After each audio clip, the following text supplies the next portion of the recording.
Assalamualaikum warahmatullahi wabarakatuh. Selamat pagi anak-anak hebat. Bagaimana kabar kalian hari ini? Tetap semangat belajar dari rumah ya. Hari ini kita akan belajar di tema 1 subtema 3, yaitu bersyukur atas keberagaman.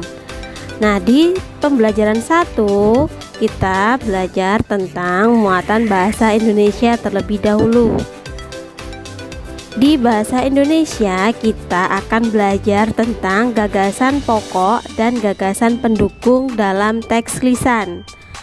Teks lisan adalah teks yang dibacakan. Gagasan pokok dan gagasan pendukung dalam teks lisan ditemukan dengan cara menyimak. Apa itu menyimak? Menyimak adalah mendengarkan dengan seksama hal yang dibacakan atau dibicarakan.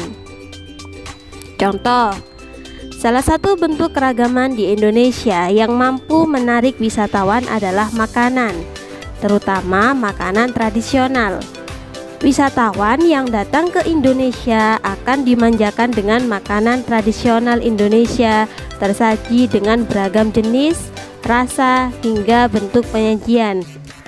Ada berbagai jenis makanan tradisional, mulai dari makanan utama seperti papeda hingga kudapan seperti getuk.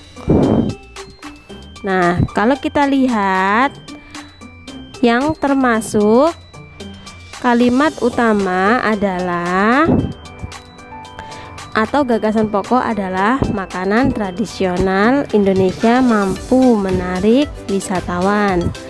Untuk gagasan pendukungnya adalah 1.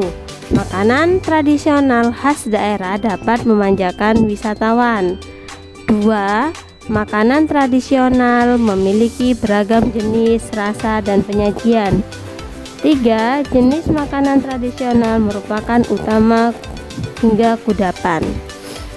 Nah, itu sudah jelas ya, ada kalimat utama dan kalimat penjelas. Sekarang kita akan belajar tentang makanan tradisional sebagai identitas bangsa Indonesia. Nah, di situ sudah jelas ada gambar makanan tradisional Indonesia.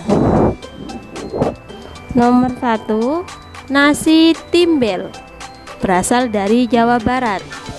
Nasi ini dibungkus dengan daun pisang. Beras yang digunakan adalah beras bagoto, yaitu beras merah campuran. Nasi timbel terdiri dari nasi, ikan goreng, tempe, sambal terasi, dan lalapan.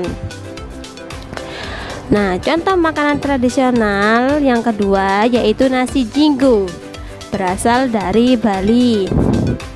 Nah, ciri-cirinya nasi ini dibungkus daun pisang dengan porsi kecil, dilengkapi dengan mie goreng dan suiran ayam pedas. Yang ketiga adalah papeda. Nah, berasal dari Papua. Papeda ini terbuat dari bubur sagu. Papeda memiliki rasa tawar, disajikan dengan tongkol atau mubara kuah kuning. Yang keempat adalah bubur Manado, berasal dari Sulawesi Utara. Bubur putih yang berisi campuran jagung manis, labu, kangkung, bayam, dan kaldu ayam. Bubur Manado juga dapat disajikan dengan suiran ikan cakalang goreng. Nah, itu adalah salah satu contoh makanan khas tradisional. Untuk selanjutnya, di muatan pelajaran ilmu pengetahuan alam kita akan belajar tentang pemantulan dan penyerapan bunyi. Bunyi dapat dipantulkan jika mengenai benda keras seperti kaca, dinding, dan logam. Dinding yang terbuat dari susunan batu bata dan semen dapat memantulkan bunyi. Bunyi juga dapat diserap jika mengenai benda yang lunak seperti karpet, karet, busa, dan kertas. Nah, ini adalah salah satu contoh tempat untuk melihat film ya. Jadi lantai dan dinding ruang pertemuan dilapisi karpet, Tujuannya untuk meredam bunyi suara dari dalam ruangan menjadi tidak bising atau terdengar hingga keluar ruangan. Nah, demikian pembelajaran kita hari ini. Semoga bermanfaat dan tetap semangat belajar dari rumah. Aku akhiri, wassalamualaikum warahmatullahi wabarakatuh.